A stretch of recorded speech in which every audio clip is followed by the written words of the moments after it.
报告剑锋同志，卑职已对所有涉岗人员做停职反省处置。此次是卑职监管不力，我已令军情4处昼夜轮值，尽快破译张浩小组发出的电文，望能将功赎罪。但卑职依然怀疑吴次长有通共的嫌疑。卑职听闻，金门大捷酒会上，陈宝仓将军因不满总裁聘请林保元做战略顾问，与尹师长发生冲突，而吴次长公然站在陈宝仓立场。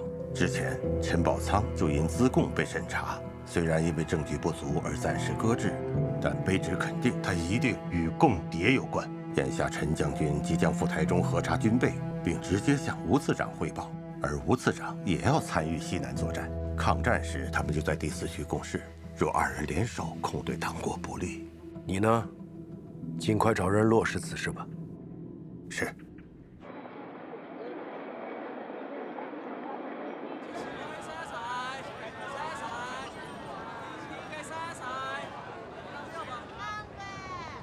上次在酒会上，于迅兄为我仗义直言，我一直都想好好感谢感谢。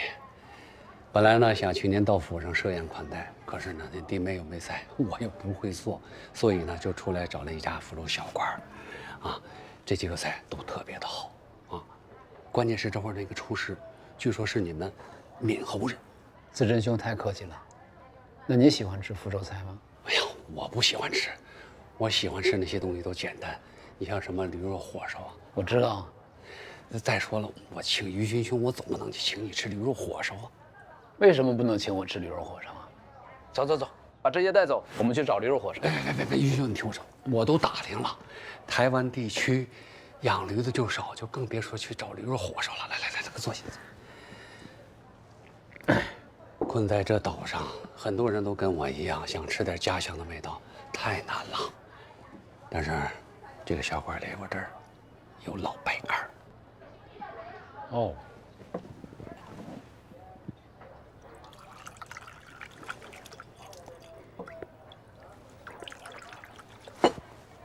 来，于兄，敬你。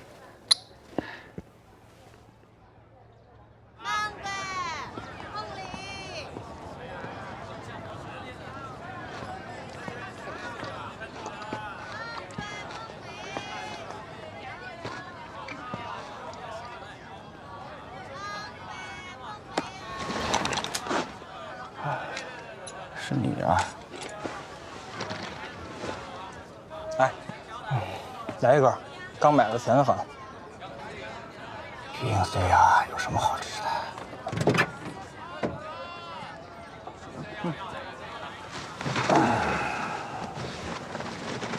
聊会儿天嘛，在这干后着多无聊啊！我听周董事长说，给你安排了一个核查岛内各部军备的差事。是的，我之所以答应的这么痛快，是因为他让我向于勋兄直接汇报。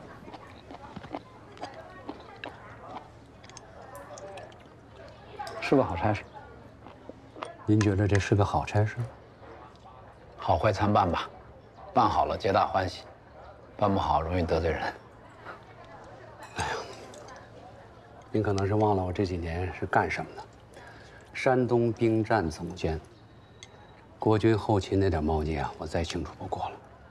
徐中剿总一个副司令就要吃800个空额，官大的呢多拿，官少的少拿，吃到士兵嘴里每天每人不到1斤粮食。徐蚌会战之后，5大主力都要饿肚子。您觉得这军备经得起查吗？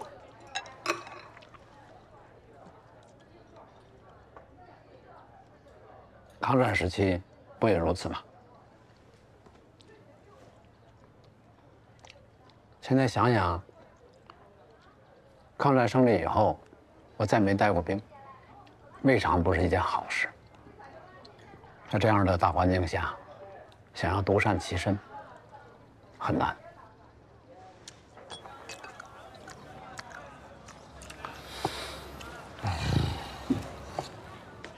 哎，又怎么了？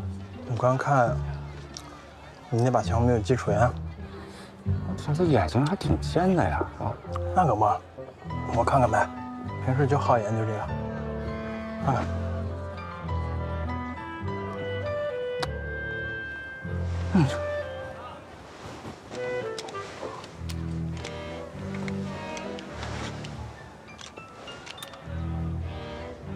史密斯维森啊。哟，识货呀。哦，您这是把这个击锤给错掉了。嗯，你看没有？以前在部队啊，有枪套、枪背带，现在穿便衣的时候多了，放裤兜里不方便，拔枪的时候容易刮到裤口。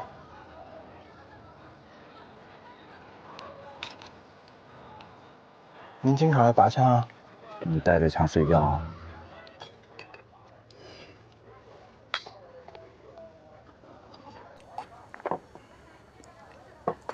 于军兄，反观共军这边，150多万老百姓推着独轮车千里迢迢的给他们送粮食，当真是云泥之别呀！你再看看我们飞机大炮，啥没有。可是谁能想到，前线的士兵居然会饿肚子，吃不饱饭。怎么就国军抢都抢不来的粮食，老百姓甘愿送给共军？崔仁兄，在福州随署的时候，朱绍良主任送给我一句话：“隔墙有耳，谨言慎行。”你这番话，在我这儿说说可以，到外面不敢说。哎呀，哼，于军兄，这店里就咱这一桌，有啥不能说的？行，你放心吧。今天你我说的话，不会有人传出去半个字。但是话又说回来了，这些话我再跟您不能说，那我就得憋死。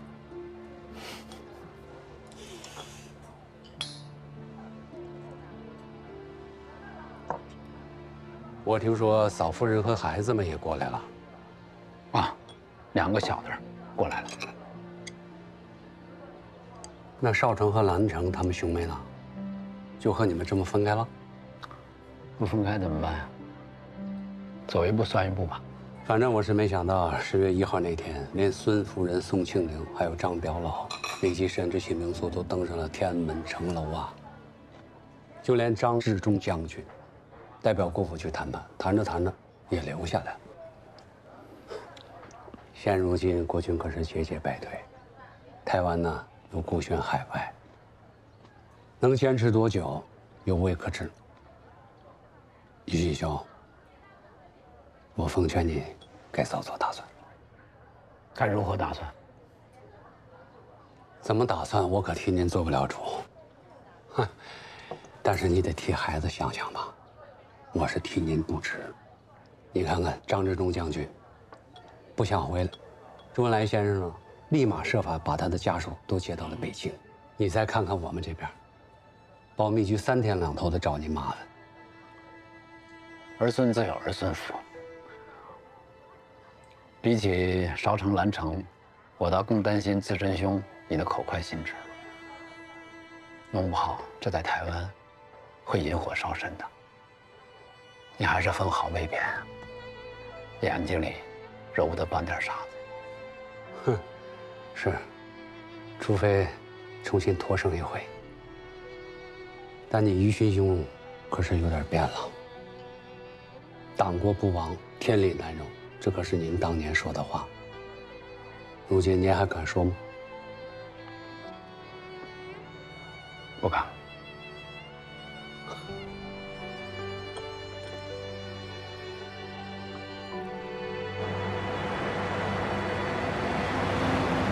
那个跟我一起快意恩仇的吴一勋不见了，反而是多了一个谨言慎行的吴次长。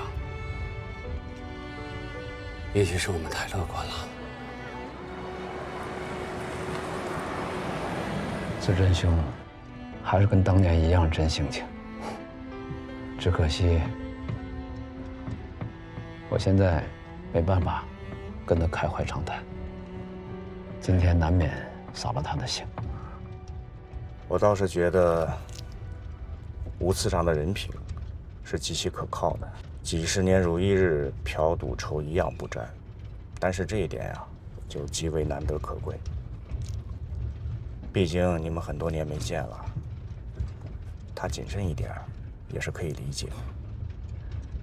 陈将军是性情中人，即便没有办法告诉他实情，但是我想他也能体谅老师您的难处吧。等台湾解放以后吧，我要跟他一醉方休。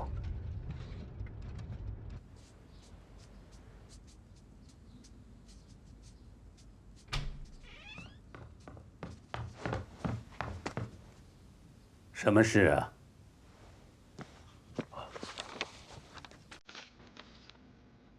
你去吧。是。父亲，西南发来急电，共军刘伯承部自湘鄂西向川黔东发起了全面进攻。他们有多少部队？前线报告说，共军有30余万人。在西南，我军有100万部队，占绝对优势。但在战术上，我们要有灵活的方案，以增加我们的胜算。告诉顾祝同，让他立即拿出一个反击共军的方案。是。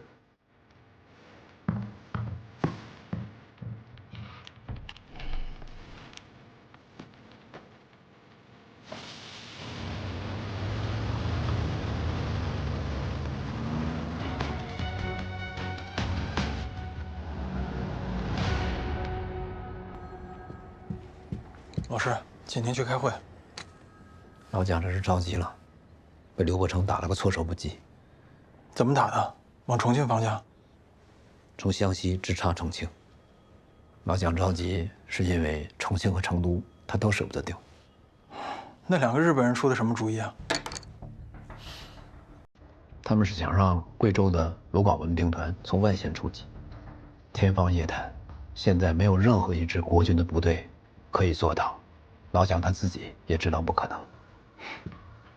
这帮日本人也太想当然了。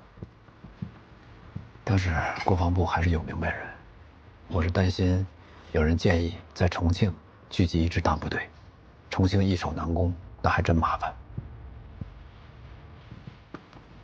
所以我想一会儿会上，看有没有机会提议，利用老蒋舍不得丢地盘的心理，建议他既保成都又保重庆，只要他采纳，必然会兵分成渝2路，这样解放军就有各路击破的机会。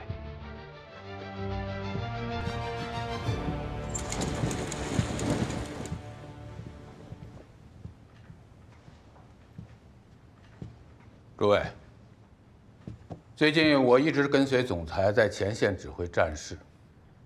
此次来到台湾，是奉总裁之令，统一协调西南战事。如果这次我们拿不出一个必胜的方案来，我是不好飞回重庆据地。诸位请看，目前战场上的态势大家都看到了。共军刘伯承部虽然兵力不多，但是来势凶猛。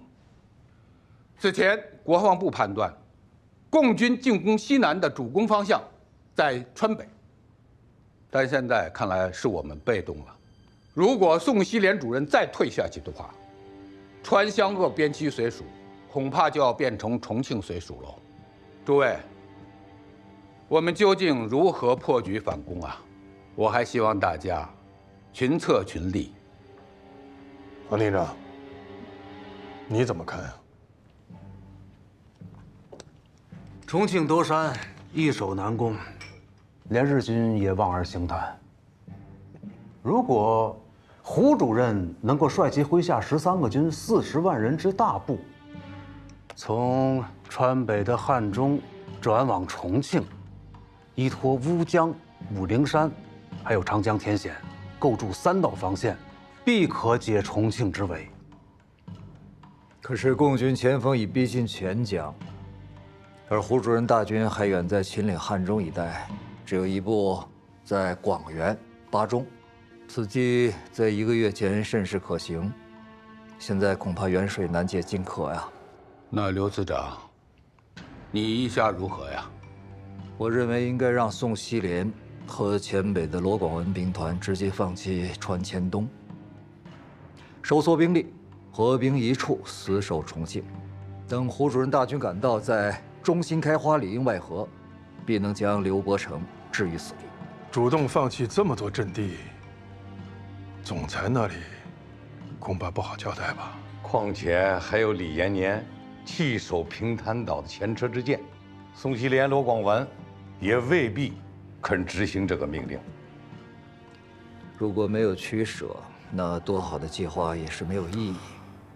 不要说这种丧气话。吴次长，你有何高见啊？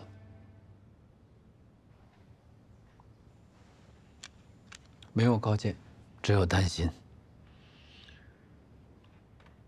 若胡主任大部和宋希濂兵团全都驰援重庆的话，那黔北必然空虚。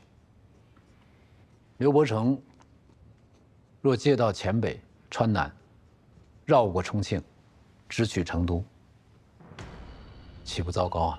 刘伯承用兵诡计多端，吴次长的担心不无道理啊。吴次长站位高，眼界开阔，总是能切中要害。可有破敌之策？胡主任兵力雄厚，又深得总裁信任，应该可以兼顾川渝。只要顶在一线的宋希濂主任能够守住乌江彭水一线，我军即有胜算。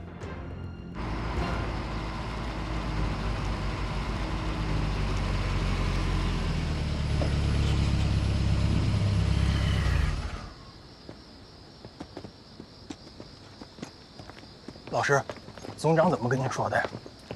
他向我传达了老蒋的意见，有进无退，川渝兼顾，诏令国防部尽快拿出方案。看样子是要分兵啊！果然，重庆、成都都不讲丢。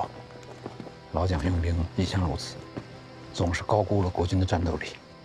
开打之初想面面俱到，中间又想多占大城市，到最后什么都保不住。辽西会战如此，徐蚌会战亦如此。那您提出的川渝兼顾的设想正中他下怀啊！我之前的方案就是这么准备的，不过需要细化一下。只要胡宗南部分兵，解放军打西南就有胜算。所以今天晚上必须把方案做出来。太好了，今天晚上不睡了。哟，下班了？今天还挺准时。我来吧。你也赶紧回吧。师母，还有点工作没做完。还有什么工作非得今天做呀？总长急需要一个部署方案，等着我做完给他电话。每天晚上最晚9点下班，回家休息。看看几点了？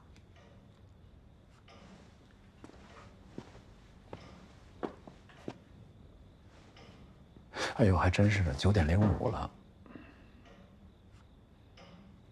你自己决定吧，于军。好的，师母，不工作了，早点休息。我先不回去了，住老师家。明天早上早点。抓紧回去陪阿美。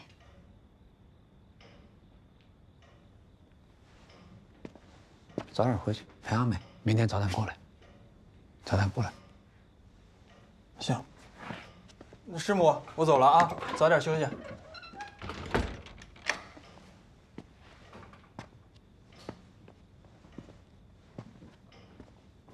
早点休息。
阿豆，一会儿熬锅白米粥，再多炒几个菜。太太，昨晚那副官和先生一夜没睡，现在就要做这么多吗？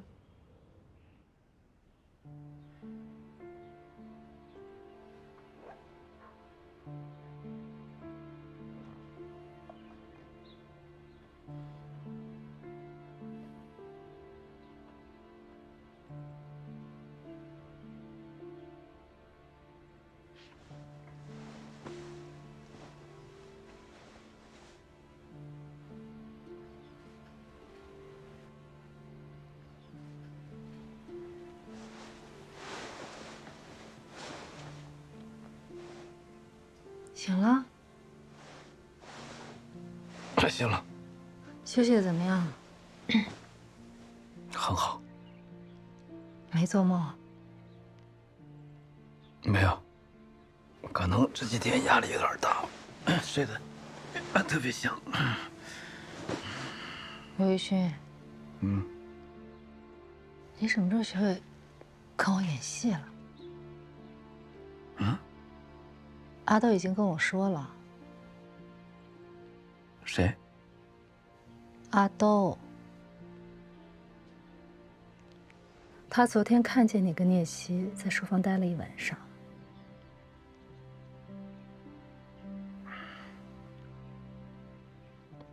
我们俩的约法三章呢？全忘了？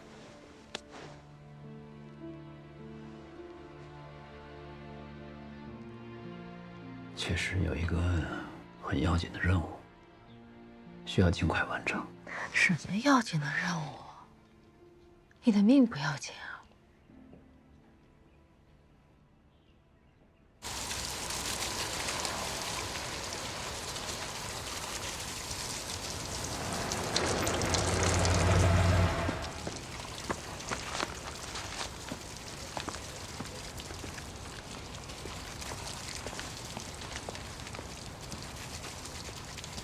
早，小钱。叶副官早。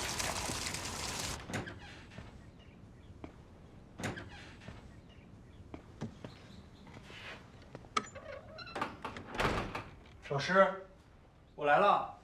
你躺着。气死我了！你继续睡觉。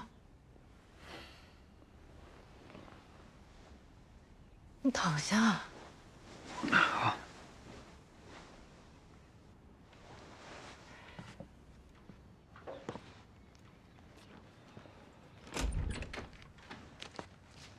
师母来了。哎，昨天休息的怎么样？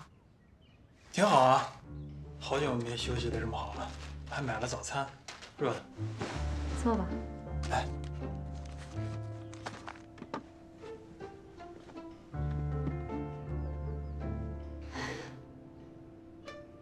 李希，你这样做，阿美没怪过你吗？阿美，怪我什么呀？你每天早上7点准时到这儿，下班之后呢，不是在单位加班，就是在书房加班。10点之前就没回过家，阿美就从来没怪过你。前几天我给她打了好几次电话，宿舍里都没人。是啊，她在单位加班，我之前不是跟您说过吗？那昨天晚上呢？昨晚怎么了？哦，昨晚他没加班。昨晚我不是回去的早吗？反正就是休息休息挺好。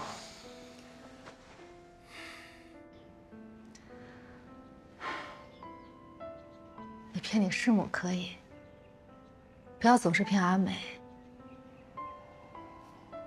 她跟着你不容易，你得好好对她。家和才能万事兴。夫妻之间最重要的是真诚。这样，你明天请阿美到家里来吃顿饭，就当我替你的老师当面给阿美道个歉。不用，师母。阿美虽然有一点小情绪，真的没有那么严重，一些家里的小事没有那么重。听你师母的，明天叫阿美过来，需要给她道歉。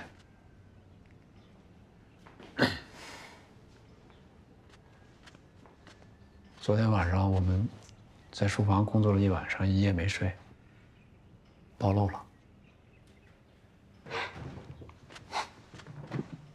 又暴露了，对不起啊，师母。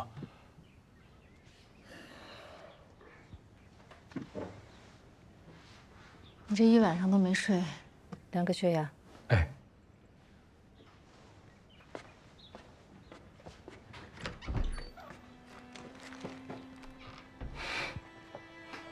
你还小，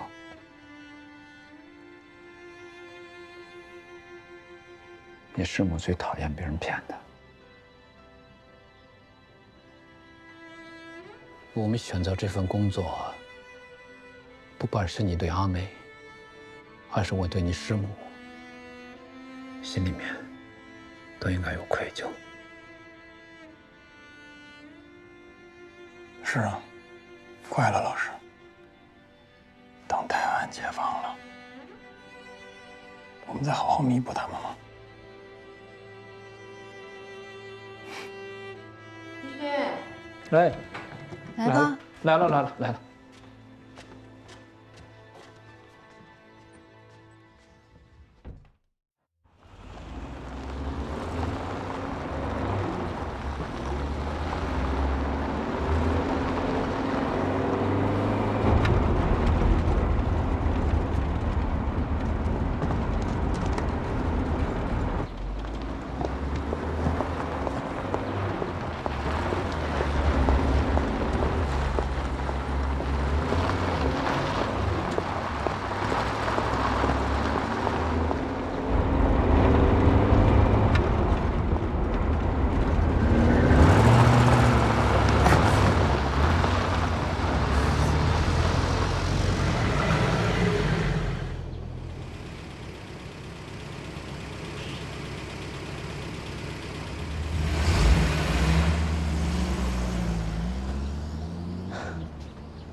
电报的形式发送过去。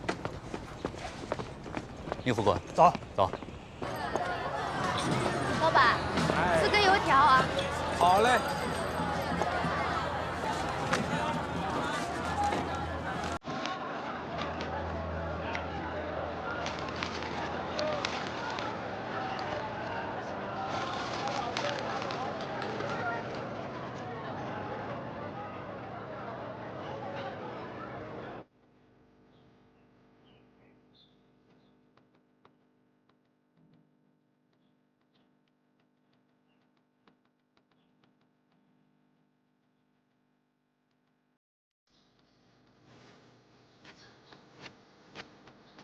阿珏，阿珏，我出去买点洗漱用品啊，你自己去能行吗？行啊，没问题啊。那天张成带我转了一圈，没多大点地方，没问题的。不行不行不行，哎，你干嘛呀？啊，你要干嘛呀？哦，怎么了？怎么了？妈妈怎么了？小宝，畅成呀，你赶紧回家一趟，赶紧的。我不让阿珏叫你回来啊，他偏不听，这多麻烦你！快回去上班吧，妈丢不了。没事妈，我陪着你。我昨天在市场上看见一个女的在卖烟，然后被警察追得到处打，这是为什么？妈，那个不是普通警察，是专卖局的税警。现在在台湾，像烟酒糖茶之类的生活必需品，属于政府专营，不许个人私卖的。是吗？什么时候开始的？从日本一投降就开始了，是当时的省主席定的。这个烟酒糖茶的利润啊是最厚的，这左手牵着日本，右手拉着美国的援助不放，这个政府啊真是绝顶聪明。嗨，昌成啊，孩子以后越来越大了，花销也大了，有没有想过赚点别的外快什么的？我也想了嘛，但我要是真有那个本事，我不就早不在这干了？长城，哎，我就问你，你们这个部门大陆来的人多不多？何止是多呀，几乎全都是本地人，没几个。哦，你看嘛，这五湖四海的人都到台湾来，都想吃一口家乡风味的饭，是不是？那很多人都要辣椒油，我就在想，这倒腾一些本地没有的辣椒面儿啊、花椒面儿什么的，它销路应该会好吧？而且就算一时半会儿卖不出去，那它是干货，也好储存呢，是不是？妈，我早就听说您做生意厉害，您再具体说说。你看啊，哎，这么热闹的市场，有辣椒，但是没有辣椒面儿，只要简单的加工一下，这生意经不就来了吗？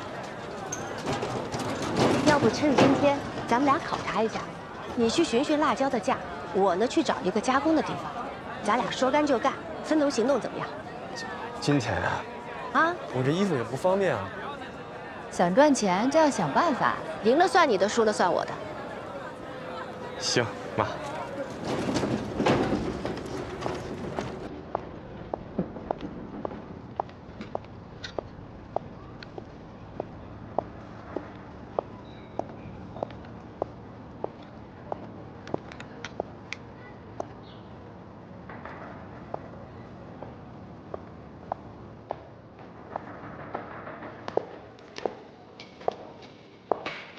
哎，太太，哦，本店今天盘点不卖东西，您去别家看一看吧。我是老家来的，我找一下老郑。哦，里面请。我们老板啊正在后面码货呢。哎，你先进来等一等。好。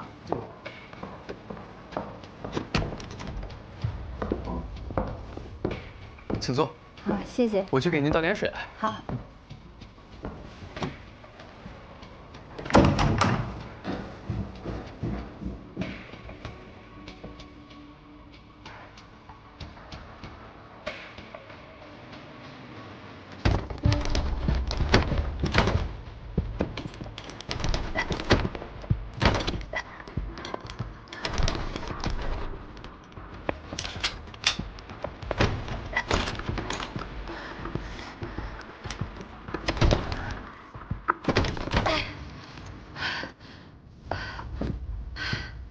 太太从哪里来啊？香港，来台北做什么？老家派我来上货。家里药行生意怎么样？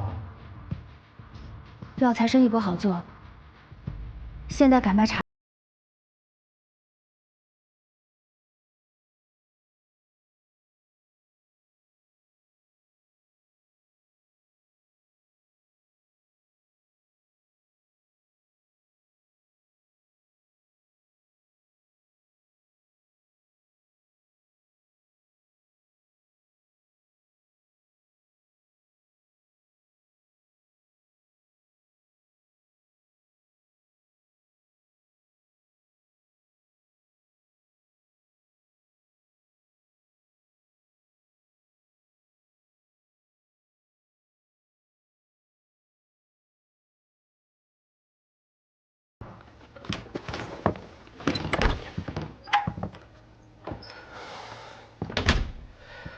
老郑同志，我见过你的照片，我叫朱峰。新的。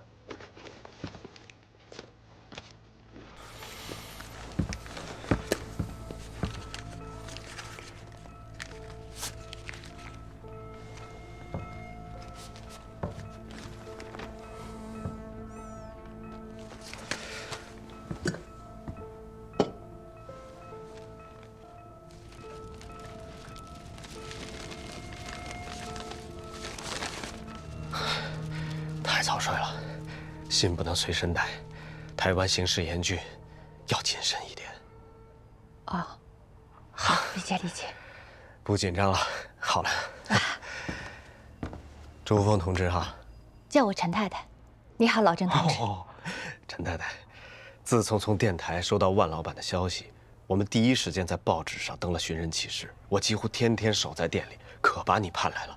这段时间呢，特务活动非常猖獗了，大家警惕性就非常高，有吓到你哈？啊，不要紧，不要紧。专门派交通员过来，东海情报小组级别不低了，和他们接上头没？上级有要求，先要建立交通线，然后才可以找他们。啊，是，按程序就是这样了。电台带来了没？路台检查太严了，连根天线都带不进来，所以建立交通线这边就要麻烦太工委了。刚刚开会就是这么决定的。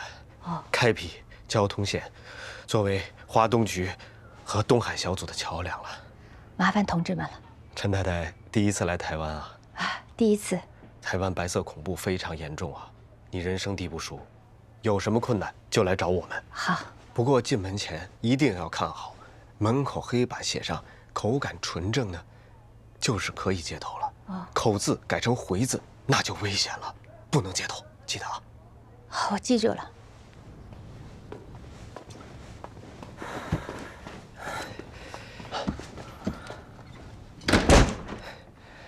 刚才什么情况？虚惊一场了。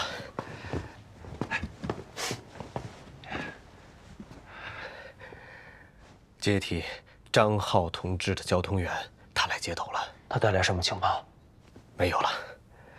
张浩同志啊，他所属的东海情报小组，对组织上来讲非常重要。张浩同志牺牲了，电台没有了。那么多情报要送出去啊，所以你要重建交通线，把这个情报从台北送到香港去。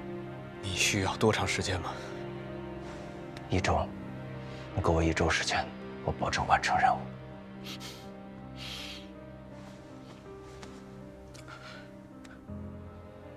我代表组织上谢谢你啊，儿子，相信我。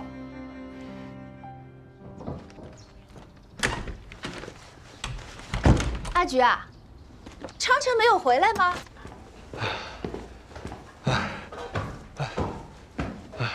你俩怎么回事啊？不是一起去的吗？哦，回来了。